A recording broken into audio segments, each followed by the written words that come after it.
আসসালামু আলাইকুম প্রিয় শিক্ষার্থী, বরাবরের ন্যায় আরও একটি অ্যাডমিশন রিলেটেড গুরুত্বপূর্ণ ভিডিওতে তোমাদেরকে স্বাগতম। ইতিমধ্যেই তোমাদের ঢাবি অধিভুক্ত 7 কলেজের ভর্তি পরীক্ষার অ্যাডমিট কার্ড অনলাইনে ডাউনলোড শুরু হয়েছে।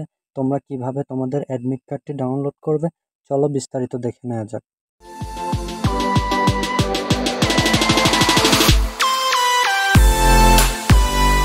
তোমরা প্রথমেই মোবাইল বা কম্পিউটার যে কোনো একটি ব্রাউজার ওপেন করে সার্চ করবে collegeadmission.eis.du.ac.bd। তারপর তোমাদের সামনে যে ওয়েবসাইটটি আসবে সেই ওয়েবসাইটটিতে প্রবেশ করবে। ওয়েবসাইটটিতে প্রবেশ করার পর তোমাদের সামনে ঠিক এমন একটি ইন্টারফেস শো করবে।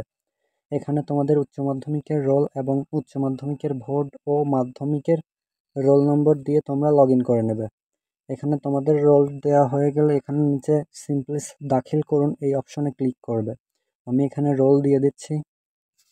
দাখিল করুন অপশনে ক্লিক করার পর তোমাদের সামনে একটু লোড নেবে। লোড নেওয়ার পর তোমাদের সামনে ঠিক এমন একটি ইন্টারফেস শো করবে। দেন তোমরা কলা ও সামাজিক বিজ্ঞান ইউনিট এইটাতে ক্লিক করবে।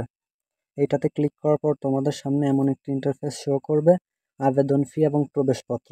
আবেদন ফিতে ক্লিক করলে তোমাদের ভর্তি রিসিপ্ট ডাউনলোড হবে এবং প্রবেশপত্রতে ক্লিক করলে তোমাদের প্রবেশপত্রটি ডাউনলোড হয়ে যাবে। তোমরা সিম্পলি প্রবেশপত্রতে ক্লিক করবে। প্রবেশপত্রতে ক্লিক করার পর ফাইনালি তোমাদের প্রবেশপত্রটি ডাউনলোড হয়ে যাবে এবং এখানে তোমাদের সকল ডিটেলস তোমরা দেখতে পারবে। পরীক্ষার তারিখ সহ পরীক্ষার অঞ্চল তোমরা দেখতে পাবে এখানে। দেন তোমরা স্ক্রল করলে তোমাদের পরীক্ষার সকল নির্দেশনা তোমরা এখানে দেখতে পাবে। তোমরা নির্দেশনাগুলো ভালোভাবে পড়ে বিস্তারিত দেখে নেবে। সো এই ছিল আজকের ভিডিও। আশা করি তোমরা সবাই বুঝতে পেরেছো। অ্যাডমিশন রিলেটেড আপডেট ভিডিওগুলো সবার আগে পেতে আমার চ্যানেলটি এখনই সাবস্ক্রাইব করে রাখো। আল্লাহ হাফেজ।